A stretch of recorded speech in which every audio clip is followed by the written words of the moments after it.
f dash x को हम कर देंगे 0 के बराबर। जैसे ही f डैश x को हम 0 के बराबर करेंगे तो x की कोई ना कोई हमें वैल्यू मिल जाएगी। x की जो भी वैल्यू मिल जाएगी उस वैल्यू को हम फाइंड कर लेंगे यहाँ पे। फिर इसके बाद हम इसको अगेन डिफरेंशिएट करेंगे। अगेन डिफरेंशिएट करेंगे तो क्या आएगा f डबल डैश x। अब जब f डबल डैश x आएगा तो x की जो भी वैल्यू आएगी प्रत्येक वैल्यू में हम f डबल डैश x का मान फाइंड करेंगे।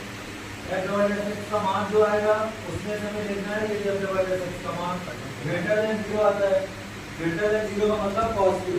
यदि f डबल डैश x का मान पॉजिटिव आता है तो हमारा फलन क्या हो जाएगा, फंक्शन मिनिमा हो जाएगा। यदि f double dash x negative आता है तो फंक्शन मैक्सिमा हो जाएगा, और यदि 0 के बराबर आ जाता है तो फंक्शन मैक्सिमा और नॉट मिनिमा होगा। इसके बाद इसमें अगला क्वेश्चन इसी से पूछा दिया जाता है कि इसकी मैक्सिमम वैल्यू या मिनिमम वैल्यू फाइंड करने के लिए। ठीक है, मैक्सिमम वैल्यू और मिनिमम वैल्यू के लिए हमें क्या करना है कि x के जिस मान के लिए हमारा फलन क्या हुआ है, मिनिमा हुआ है, उसको हम फंक्शन में रखेंगे और हमें क्या मिल जाएगी मिनिमम वैल्यू। और x के जिस मान के लिए फलन हमारा क्या मिला है, मैक्सिमम मिला है, उसको अगर हम फलन में रखेंगे तो हमें क्या मिल जाएगी मैक्सिमम वैल्यू। तो मैक्सिमम वैल्यू और मिनिमम वैल्यू हो जाएगी। फिर इसके बाद इसमें एक और तरीके का क्वेश्चन बनता है। इसमें एक अगला आता है निरपेक्ष उच्चतम न्यूनतम मान।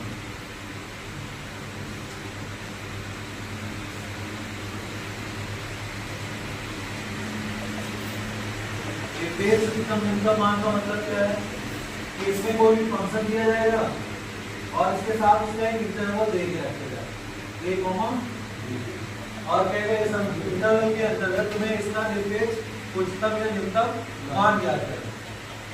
इसे ज्ञात करने का प्रोसेस वही रहेगा, जो भी फंक्शन है उसको हम फर्स्ट टाइम डिफरेंशिएट करेंगे, f डैश x आएगा और f डैश x को हम क्या करेंगे 0 के बराबर।